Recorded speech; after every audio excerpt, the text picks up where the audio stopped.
Hi guys, in this video I'm gonna show you how you can convert Word document into PDF on your laptop or PC. You can follow the same process.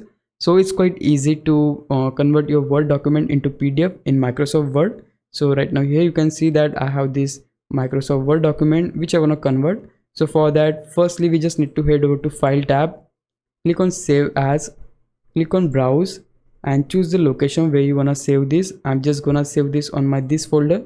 You can rename the file if you want. I'll just leave it as it is. Then here in the save as type we need to choose as PDF, only then it would be saved as PDF.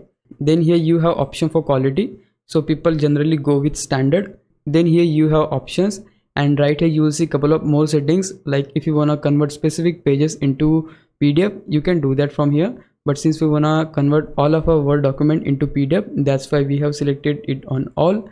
Just click on OK and just click on save, and yeah, that's it. You can see that the Word document has been successfully converted into PDF.